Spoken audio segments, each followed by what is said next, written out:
भारत आणि पाकिस्तान यांच्यात सीमेवर सलग 4 दिवस तणाव राहिल्यानंतर अखेर संघर्ष थांबला। 10 मेला संध्याकाळी दोन देशांमध्ये युद्धविरामाची घोषणा करण्यात आली। अमेरिकेच्या राष्ट्राध्यक्षांनी पहिली पोस्ट टाकत युद्धविरामाची माहिती दिल्यानं यामध्ये अमेरिकेचा रोल मोठा होता असं सांगण्यात आलं। पाकिस्तानच्या सरकारकडून हे मान्य करण्यात आलं, पण भारतानं या युद्धविरामात अमेरिकेची कोणतीही भूमिका असल्याचं मान्य केलेलं नाही। आधी पाकिस्तानकडून युद्धविरामासाठी विचारण्यात आलं, ज्यानंतर हा निर्णय घेण्यात आला असं भारतानं म्हटलंय। भारताच्या हल्ल्यांमुळे पाकिस्तानला धडकी भरली, ज्यानंतर पाकिस्ताननं भारताला अप्रोच केल्याचं सांगितलं जातंय। पण एक चर्चा सुरू आहे, ती म्हणजे भारतानं पाकिस्तानच्या न्यूक्लिअर बेसवर हल्ला केला म्हणून युद्ध थांबलं का? या चर्चा का होत आहेत? नेमकं काय घडलं होतं आणि यावर भारताकडून अधिकृतपणे काय भूमिका घेण्यात आली आहे, जाणून घेऊया त्या व्हिडिओच्या माध्यमातून। नमस्कार, मी अदिती आणि तुम्ही पाहताय बोल भिडू। सगळ्यात आधी युद्धविरामावर पाकिस्तानमध्ये काय चर्चा होत आहेत ते पाहूया। पाकिस्तानी मीडियात येत असलेल्या बातम्यांनुसार भारत पाकिस्तानच्या एअर ऑफेन्सिव्ह स्केलमुळे हादरला, यानंतर भारत अमेरिकेकडे युद्धविरामाची बोलणी करण्यासाठी गेला। यासाठी पाकिस्तानी मीडिया अमेरिकन पत्रकार निक रॉबर्टसन यांच्या एका रिपोर्टचा दाखला देत आहे। सीएनएनचे पत्रकार असलेल्या निक रॉबर्टसन यांच्या म्हणण्यानुसार पाकिस्ताननं आत्मरक्षणासाठी भारतावर हल्ले केले होते। या हल्ल्यांमुळे भारत हादरला होता। भारताला समजलं नाही की काय होतंय, ज्यानंतर भारतानं अमेरिकेचे परराष्ट्र मंत्री मार्को रुबियो यांना कॉल केला। भारतानं सौदी अरेबियाशी संवाद साधला, तुर्की पण यात सामील झाला आणि शेवटी सीज फायरचा निर्णय झाला। पण भारतानं एक गोष्ट क्लिअर केली होती, ती म्हणजे आता सैन्य कारवाई करणार नाहीत।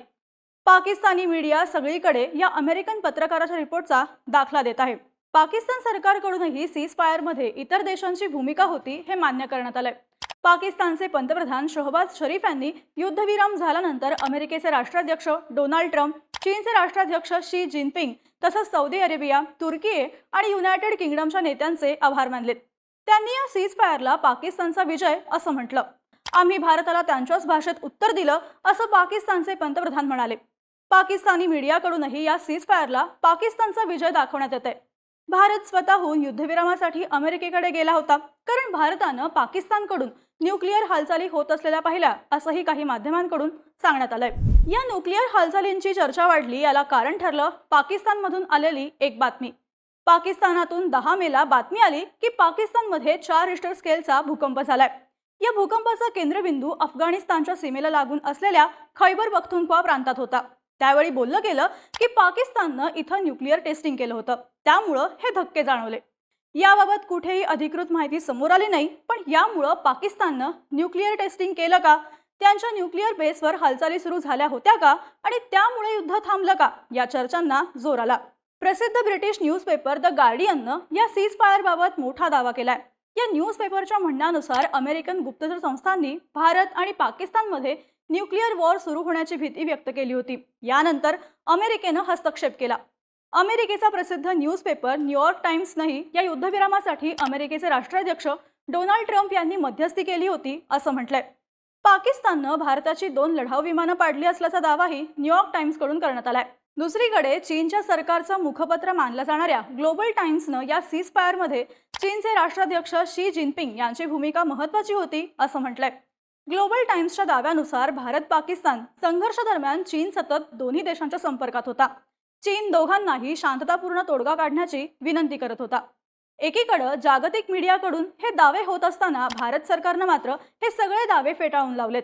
सरकारच्या मते या सीज फायरमध्ये भारत आणि पाकिस्तान वगळता तिसऱ्या देशाची कोणतीही भूमिका नव्हती। सरकारच्या म्हणण्यानुसार भारताला पाकिस्तानकडून पहिला कॉल आला होता।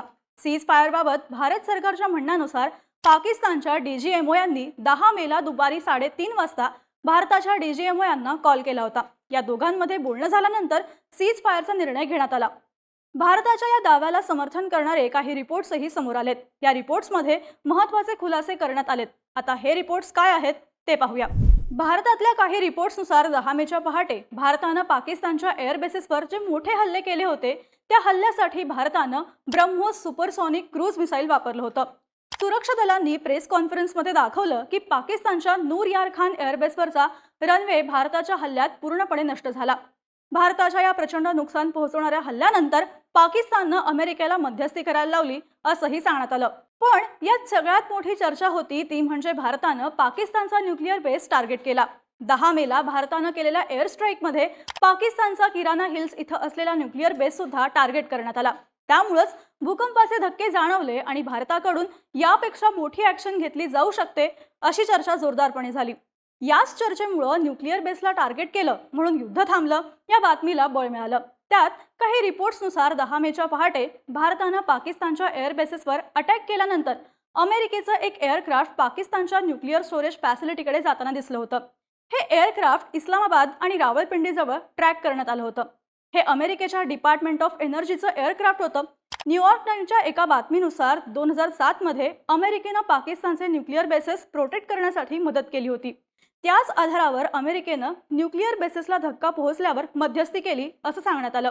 त्यामुळेच भारतानं पाकिस्तानच्या न्यूक्लिअर बेसला टार्गेट केल्यामुळे युद्ध थांबलं का हा प्रश्न विचारला जाऊ लागलाय।